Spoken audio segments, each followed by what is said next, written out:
These are some of the most genuinely unbelievable Minecraft seeds to have ever been discovered throughout this entire game's history. Certain Minecraft seeds have unbelievably rare world generations. I'm talking multiple structures that generated in the same location, being able to beat Minecraft without leaving the spawn chunk, and mansions generating at the world height limit, and so much more. Seed finders have always been out hunting for these seeds and sharing them online, and I will be showcasing the best of the best seeds all in this one video. Trust me, you're gonna want to watch this. Alright, kicking off the list, let's begin with a terrain generation so rare it's only existed as a glitch for 2 versions of this game. I'm talking sinkholes. There was a glitch in 1.19 that caused a mountain to generate in the middle of a lake, and it looks absolutely insane. Surrounding this lake is nearly every tree biome you could ask for. Dark forest, taiga, snowy tundra, birch. On top of that, the surface of the caves have exposed water cracks that allow water to leak in. This creates waterfalls that are so beautiful to look at and contrast so well with the caves and lava. Generations like this are incredibly rare, but it's not the only time this has happened. Other seeds have had similar generations happen to them, such as this one we're seeing right here. This large circular cave generated in the middle of a lake enclosed by a desert, creating a large sinkhole in the middle of the water. The surface of this cave also has cracks that allow water to leak through it, creating just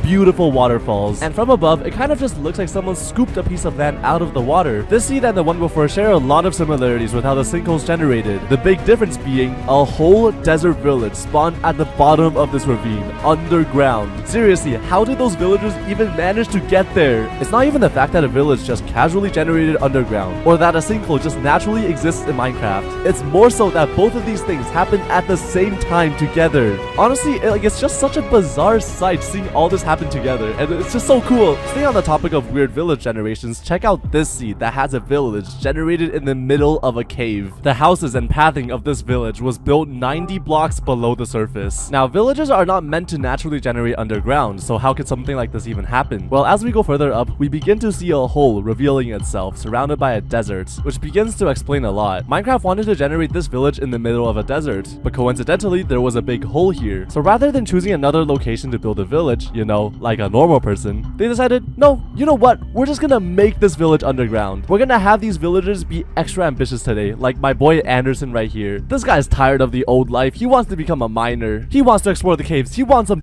Anderson? On the topic of villages, check out this seed that features an isolated village in the middle of the ocean. This village generated in the middle of a large cliff-like island, intersecting the warm ocean and the cold ocean. Now, the island may be small, but it's actually 4 different biomes attached together. A mesa biome, a desert biome, a plains biome, and an acacia biome. The cool part is that the village path actually intersects all 4 biomes at the same time. Now, that village might have been lonely, but that's nothing compared to this seed. This village generated completely isolated from the world, stuck in the middle of the ocean. Now, this is the definition of secluded from society. And guess what? Literally just a few blocks away from the village is an ocean monument waiting to greet you. This monument actually generated so close to the village that if you walked along this designated path and jumped down, you can actually reach the monument. And here is when things get really cool. This ocean monument is incredibly shallow, spanning only 2 blocks below the waterline. 2 blocks is actually the world record for the shallowest ocean monument ever found. Oh, and if you're trying to loot the village, good luck trying to break anything with the mining fatigue you'll get. Alright, so we've looked at underground villages, which are incredibly rare, but what if we go further underground and explore some unbelievable structure generations? Check out this seed that has a stronghold and an ancient city generated together. Not only did the stronghold and the ancient city generate in the same location, but the rooms of the stronghold actually generate overlapped with parts of the ancient city. In fact, some of the hallways are directly exposed to the city, which is so funny to me. Like, imagine a new player trying to beat the dragon, but then accidentally stumbling across the warden. A generation like this is an incredibly rare phenomenon, because ancient cities can only generate on the elevation Y level -51. Strongholds on the other end can generate on any Y elevation. So to have both structures generate in the same spot and on the same elevation is just so cool. Now, moving on, if you want to find a stronghold, I think it's pretty reasonable to say that you should probably dig down, right?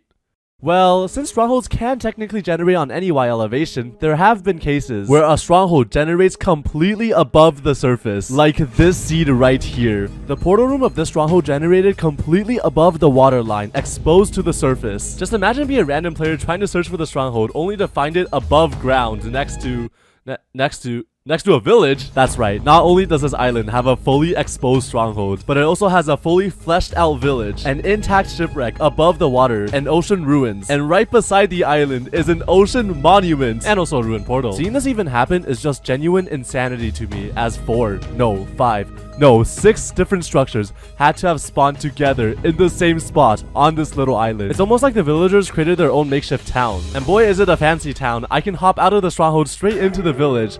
Although, I just realized why I probably wouldn't live here.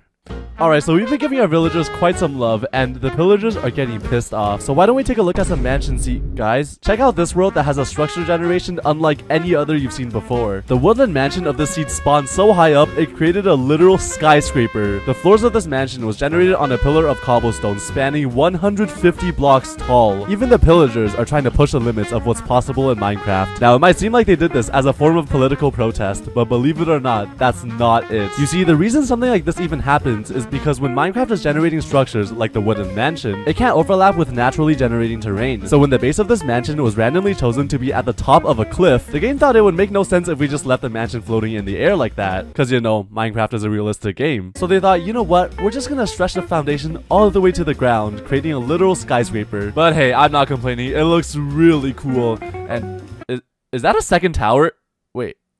Wait a minute. Yup! On the contrary to tall mansion generations, check out this seed that has a mansion generated fully underground. The base of this mansion generated on the surface of a cave, which subsequently caused the entire mansion to generate inside the cave, which means that everything I said about mansions not overlapping naturally generating terrain was pulled out of my ass. A cool thing about underground mansions is that part of the caves actually generated inside the mansion, as we can see here. It's just kinda cool seeing a mansion generate inside of a mountain, like someone clearly failed architect school. The entrance of this mansion is directly exposed to the cave, which is something you don't want to hear when you're trying to escape these guys. And above the mansion is a really cool biome consisting of an ice spike, dark forest, birch, and snow, which is an added bonus. Now, we've explored some really cool seeds, like some crazy structure generations and unbelievable terrain generations, but I truly think those seeds don't even compare to this one right here, where you can beat the game without ever leaving spawn. Within the same 16 by 16 block chunk, there is not only a stronghold below you, but of all the rooms, it is the room with the Nether Portal. On top of that, within the same chunk are all the necessary resources you need, like iron, coal, and stone, to beat the game. But wait a minute, I thought strongholds usually generate at least 1,000 blocks away from my spawn, so how could something like this even happen? Interestingly, if you create this world and open the F3 screen menu, you can see that your spawn coordinates are already 1,000 blocks away from 0, 0. This is because Minecraft cannot legally spawn you on water or a mushroom island. And guess what? The area around 0, 0 happens to be a life-sized mushroom island, with nothing but vast ocean around it. And it just so happened that the closest piece of land the game could find is the piece of land right above the portal room of a stronghold. So with all that said, how do you go about beating the game? Unfortunately, there are no trees in the spawn chunk, so you do need a bonus chest to start out. The bonus chest should give you wood enough to make a wooden pickaxe. Next, you can dig down to mine some stone, make a stone pickaxe, and now you can go on a mining trip for coal and iron. After smelting all your iron, you should have enough to make 2 buckets. Then, using all the lava from the stronghold and water from above, you can use your 2 buckets to make a nether portal frame, light it up, and then go to the nether. What makes this seed absolutely insane is that in the same chunk of your nether portal, you are spawned next to a nether fortress and in a warped forest biome, which means you can get blaze rods and ender pearls without ever leaving your nether portal chunk. Now first, you want to go up to the fortress and wait for blazes to come to you. Once you're able to farm 6 blaze rods, you can go down to farm some endermen. Once you have enough pearls to make 12 eyes of ender, you can go back to the stronghold, fill up your portal, and then go to the end and beat the game.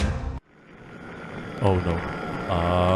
Just the fact that all of this can be done without ever leaving the spawn makes this seed truly one of a kind. Alright, now before I show you what I think is the coolest seed of all time, why don't we take a look at the behind the scenes of how these seeds came to be discovered. There is actually a large community surrounded around seed finding. Using search analysis tools and supercomputers, these guys were able to find the seeds to some really iconic worlds. A few notable examples are the Minecraft title screen panoramas throughout each update. The idea that somebody could reverse search an image by locating blocks and the orientation of their textures, and then using that information to reverse engineer a seed is incredible to me. Other seeds they have discovered discovered using this tool include the Minecraft painting. This painting is just a pixelated version of a skull behind a Minecraft world. The seed of this world has also been discovered by reverse engineering information from the original image. Other notable discoveries include the seeds to famous YouTubers' Minecraft worlds, such as DanTDM's old lab seed, PewDiePie's famous Let's Play series, and Dream's Manhunt worlds. Out of all of these seeds found though, I think none of them are as cool as the search for Minecraft's tallest cactus. Believe it or not, there is actually a large fan base dedicated to finding the tallest naturally generating cactus. Basically, cactuses generate completely randomly, and there's a chance that multiple cactuses can generate in the same block stacking on top of each other, extending past its natural 3-block limits. The tallest cactus found for a while had been 22 blocks, which by itself is already really sick. But recently, through scanning Y elevations of trillions of seeds, someone has found not a 22, but a 23 block tall cactus. And don't worry, if you want to see it for yourself, all you have to do is walk 10 million blocks from spawn. To understand how big of a deal this is, giving the most generous assumptions, there had to have been 7 3-block cactuses and 1 2-block cactus, all generating on the same block stacking on top of each other. Considering how sparsely cactuses generate, this is just simply incredible. Another cool thing about Minecraft seeds is that if you want extreme terrains, you don't necessarily need to type in a seed yourself. Simply by going to the world generation menu and choosing amplified, you can get yourself your very own extreme terrain, like the ones I'm showing here. The way these terrains generate is so beautiful and makes it such a good place to build a house in. And the best part of all is that the seed you type in literally does not matter. So take this as a sign, start a new Minecraft world and see where your imagination takes you. And if Minecraft's just something you've outgrown, that's totally okay. Try something new like learning video editing and making a YouTube video. Call up that one friend you haven't talked to in a while. Start working out at home. Or maybe just go on a hike by yourself. There's so many things to do in life, and every moment that passes by is a moment that you can't get back. Alright, on to the last seed. I have been saving the best for last. When you spawn into this world, you are greeted by a slightly buried desert temple, which is cool, but behind the temple is a phenomenon not seen in any other seeds before. This might look like an ordinary desert, but upon breaking any of these sand blocks, a domino cascading effect begins, causing a large group of sand to fall together like a wave. Now, this falling pattern is nothing out of the ordinary. Almost every desert you visit will have floating sand blocks that will fall upon breaking, but what makes this seed unique is that the falling sand does not stop. It repeats infinitely. A certain glitch caused a group of blocks to generate unendingly, creating the phenomenon known as repeating seeds. In fact, this sand avalanche dominoes itself for over 1,000 blocks. Now, the repeating terrains are really cool, but it's not the only seed that's ever had this before. A different seed had a very similar phenomenon happen to it as well, where a lava ravine generates underground, repeating itself for thousands of blocks, essentially creating a supermassive stretched out cave. This creates a lava pit so big it might as well just be a river. And best of all, the ores generated repeatedly as well, which means one mining trip can technically give you unlimited diamonds. These ravines look absolutely sick, but they don't have to be underground. A different seed also possessed the very same unusual phenomenon. Due to some coding bugs, this ravine generated repeatedly all the way to the world border, and along the way it even intersected a village, creating a floating house here. From above, it literally looks like someone grabbed a knife and sliced the world in half. I can honestly say that in all my years playing Minecraft, this is genuinely some of the most insane world generations I've ever seen. That's it. That's the video. Thank you guys so much for watching, and thank you so much to all the seed finders for making this video possible. Also, I'm so close to 1 million subs. Subscribe right now to help me. Yeah, that's it. All right, bye.